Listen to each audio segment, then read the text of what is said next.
Hai teman-teman, Assalamualaikum warahmatullahi wabarakatuh. Perkenalkan, nama saya Tiara Puspitasari dengan NIM 2102-10006 dengan dosen pembimbing Ibu Risna Dewi, SOS MSP. Baiklah, di sini saya akan menjelaskan tentang manajer, tipe-tipe manajer, fungsi manajer, serta keterampilan manajer. Sebelumnya, mari kita lihat video ini.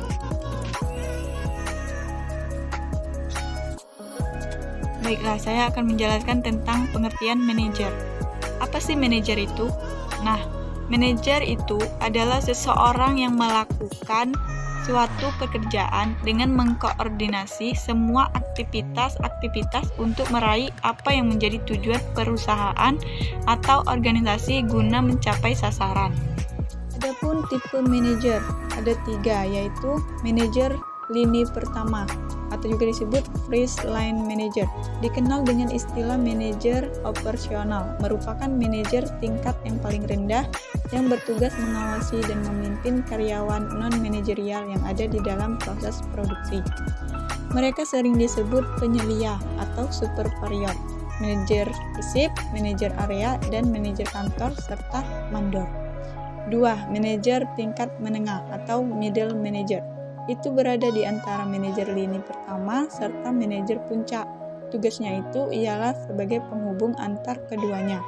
Contohnya seperti jabatan pemimpin proyek atau manajer publik. Yang ketiga, manajer puncak atau juga disebut top manager. Bertugas untuk dapat merencanakan kegiatan atau aktivitas maupun strategi organisasi atau perusahaan dengan secara umum juga mengarahkan jalannya organisasi atau perusahaan. Contohnya CEO atau Chief Executive Officer. 3 yaitu fungsi manajer. Ada 4 fungsi manajer. Yang pertama, planning, perencanaan, merupakan proses pendefinisian tujuan organisasi, pembuatan strategi untuk mencapai tujuan, serta pengembangan rencana aktivitas organisasi. Dan perencanaan perusahaan antara lain meliputi produksi, pemasaran, sumber daya manusia, dan ketetausahaan. 2. Organizing atau juga disebut pengorganisasian adalah proses penyusunan atau penentuan sumber daya organisasi untuk mencapai tujuan perusahaan. Sumber daya organisasinya meliputi sumber daya manusia, contohnya seperti karyawan dan tenaga ahli, sumber daya fisik, mesin, tanah, gedung, dan sumber daya operasional yaitu kebijakan, sistem informasi, dan merek atau brand. 3. Actuating atau pelaksanaan adalah melaksanakan semua rencana atau gagasan yang sudah dibuat. Fungsi pelaksanaan ini biasanya dilakukan dengan membimbing serta memberi motivasi kepada sumber daya manusia serta peningkatan kemampuan bekerja karyawan. Yang terakhir yaitu controlling atau juga disebut pengendalian adalah bentuk kontrol atau evaluasi terhadap kinerja organisasi. Hal ini dilakukan untuk memastikan jika apa yang telah direncanakan, disusun, serta dijalankan sudah sesuai dengan apa yang telah dirancang sebelumnya.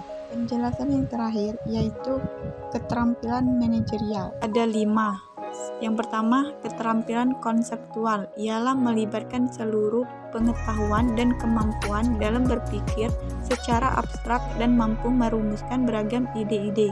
Ide tersebut dituangkan dalam rencana kerja.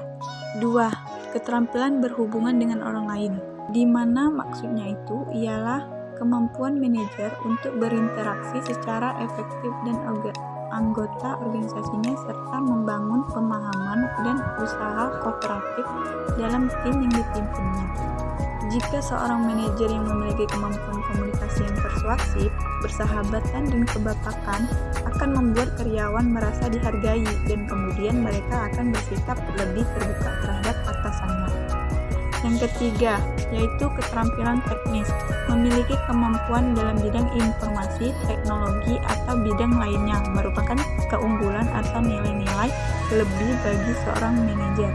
Misalnya menggunakan program komputer, memperbaiki mesin, akuntansi, dan sebagainya. 4. keterampilan manajemen waktu.